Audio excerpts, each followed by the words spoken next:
أعوذ بالله من الشيطان الرجيم. بسم الله الرحمن الرحيم. ثم جعلناك على شريعة من الأمر فاتبعها ولا تتبع أهواء الذين لا يعلمون.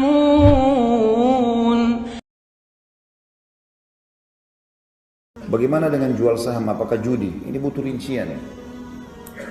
Kalau misalnya saya punya perusahaan lalu saya buka saham, silakan saham saya mau jual sekian. Kalau ada yang mau ikut saya akan kasih persentase 5%, 10% segala macam. Dan perusahaannya jelas. Karena ada syarat-syarat dalam Islam ya. Untuk menjadikan pendapatan itu halal, harus modalnya halal, harusnya sistemnya halal, harusnya produknya halal. Sumber dananya dari mana, halal atau tidak, sistemnya halal, produknya halal, maka dia jadi halal ini. Kita kalau mau ikut saham di situ, ada masalah. Yang jelas akadnya jelas, gitu kan? Ini dulu poin. Tapi kalau perusahaan itu memiliki salah satu pelanggaran dari 3 poin tadi, misal dasarnya perusahaan itu produknya haram, jual rokok misalnya, atau jual apa gitu kan, khamr, atau misalnya sistemnya dia menggunakan sistem yang salah atau haram, ataupun memang kita tahu sebenarnya perusahaan ini awalnya dibangun dari modal yang haram, ini nggak boleh kita masuk saham di dalamnya.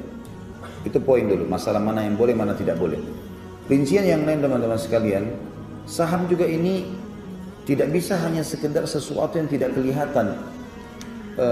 Artinya tidak jelas perusahaan ini di mana, apa, hanya karena orang menjanjikan ya. Ada banyak sekali teman-teman ikhwan datang kepada saya, Ustaz, saya pernah mau ikut seperti ini, perusahaan tawarkan keuntungan sekian, tapi tidak jelas. Artinya perusahaannya saya tidak tahu, saya cuma dengar ada di Inggris, ada di Amerika, ada di mana-mana, tapi saya tidak pernah tahu informasinya. Cuma teman-teman saya semua ikut dan 1 bulan akan dapat sekian banyak. Ini tidak boleh, tidak jelas yang mana. Pelajari dulu. Nabi SAW termasuk melarang transaksi mulamasa. Mulamasa itu teman-teman begini, contoh sederhananya. Kalau kita beli barang, diberikan contoh oleh para ulama, kemudian kita cuma menyentuhnya saja. Misalnya kita beli kain, kita beli baju, cuma kita sentuh saja, sudah saya mau yang ini aja.